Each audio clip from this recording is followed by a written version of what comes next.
Assalamualaikum warahmatullahi wabarakatuh.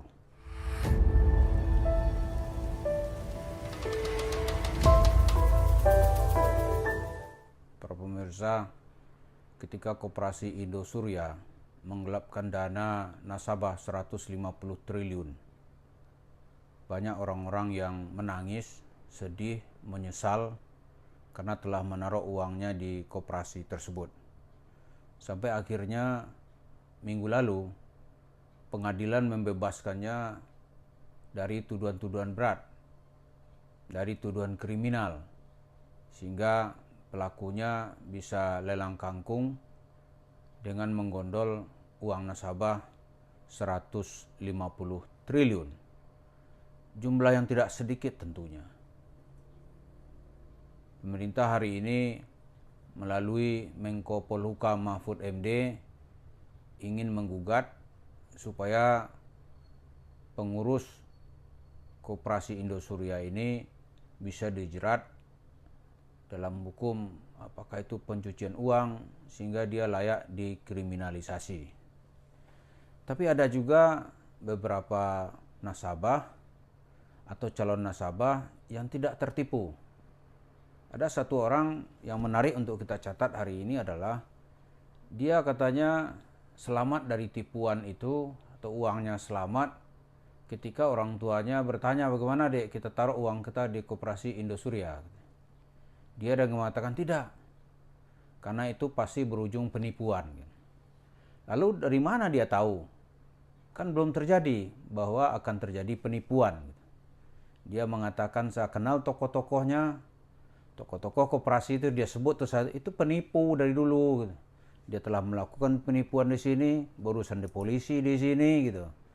Seumur-umur saya tidak akan pernah percaya bahwa dia akan melakukan tindakan kebaikan.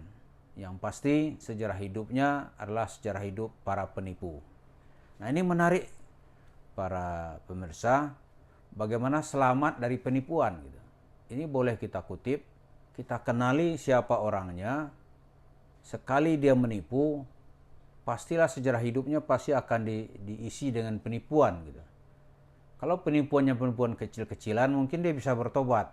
Tapi kalau dalam masuk sistem gitu, setelah masuk sebuah sistem pekerjaan yang berujung penipuan, pasti nanti dia akan melakukan penipuan.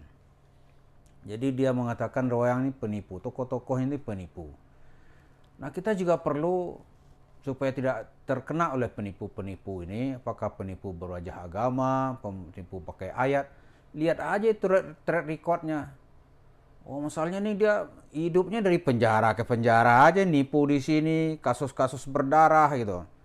Nah, dalam hal ini mungkin kalau kita mau selamat dari upaya Yusuf Mansur, ya kenal ya dia sebagai seorang yang terbiasa menipu. Terbiasa dia. Masuk penjara bagi dia bukan hal yang menakutkan, malah dia bangga. Di penjara kata Yusuf Mansur, dia bangga tuh di depan di atas mimbar dia bilang, wah itu dia mendapat mukjizat. Bisa bicara sama semut, bayangkan itu. Bisa bicara sama cicak.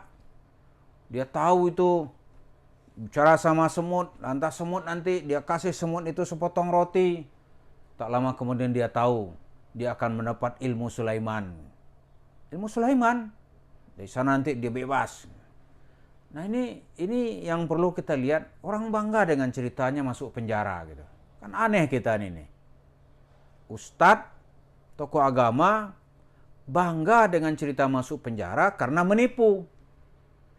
Tapi kalau masuk penjara misalnya karena dizalimi, masuk penjara karena persoalan politik, itu masih adalah penghargaan orang yang sangat tinggi gitu. Misalnya Buya Hamka difitnah di zaman Soekarno, dia masuk penjara. 3 tahun lebih dia di penjara gitu. Itu orang masih oke lah dia karena sikap politiknya atau sikapnya apa, dia difitnah masuk penjara. Ada lagi yang masuk penjara belakang-belakang ini kan juga banyak. Edi Mulyadi misalnya nih.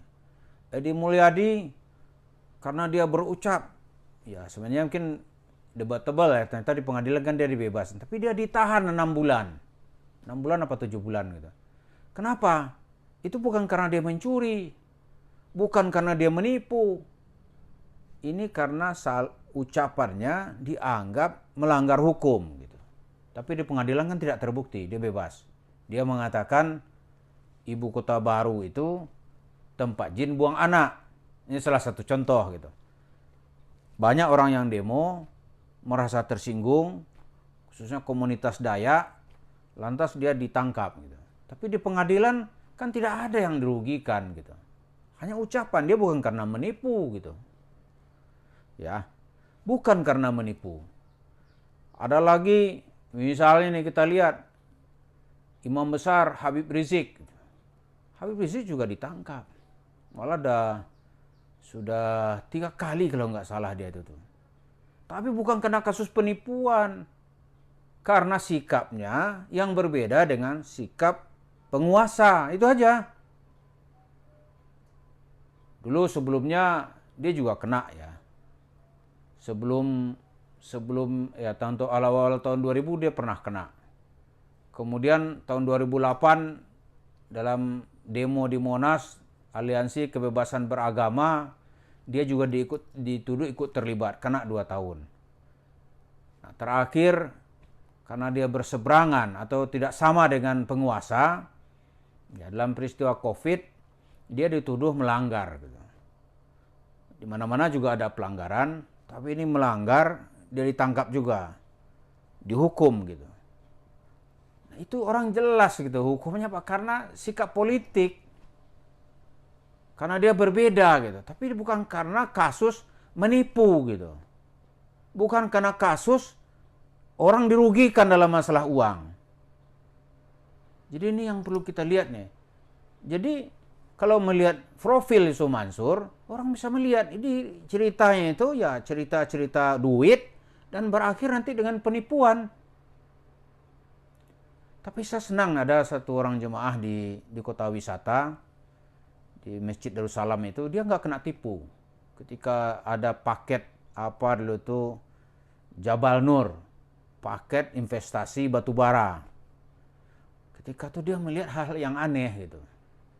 Bapak nggak ikut tertipu? Enggak. Kenapa nggak tertipu? Saya bilang begitu. Kenapa nggak ikut investasi? Saya melihat soal itu ada yang aneh. Kemudian saya kenal ini biasa riwayat hidupnya ini pasti berhubung nanti menyesal kita ikut. Kita ketipu nanti. Karena itu saya nggak pakai dalil, nggak pakai argumen. Pokoknya kalau Mansur yang tampil, saya nggak percaya. Nggak percaya saya. Ketika itu saya nggak percaya. Sekarang juga nggak percaya. Ketika nggak percaya ketika itu, selamatlah saya. Gitu. Kalau saya percaya ketika itu, habis ini. Gitu.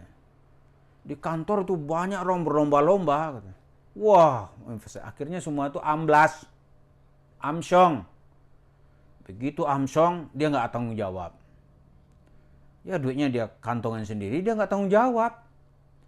Jadi menarik dari cerita ini, seseorang tuh bisa selamat dari penipuan, kenali siapa orangnya. Kalau kita dah kenal siapa orangnya, insya Allah kita selamat. Nah, jemaah kota wisata yang selamat itu bukan tergiur dengan keuntungan yang dijanjikan, tapi siapa yang melakukan. Mansur, aneh nggak ikut. Sama tadi, Koperasi Indosuria tadi, itu orang-orang nggak ikut. Tapi begitu, dia kenal, wah ya orang tuh Pak jangan. Dia tuh nipu aja di mana-mana itu. Gitu. Dia nggak ikut, itulah yang selamat.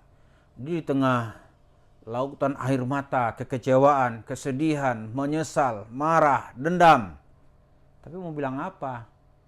Tapi ada juga yang selamat karena dia bisa melihat siapa tokohnya dan dia langsung tidak percaya. Nah, kita ini nggak tahu nih peredaran Mansur ke depan, kita nggak tahu, tapi kenali dia gitu. Dan orang-orang yang bergelimpangan karena pernah percaya kepada dia. Terima kasih. Assalamualaikum warahmatullahi wabarakatuh.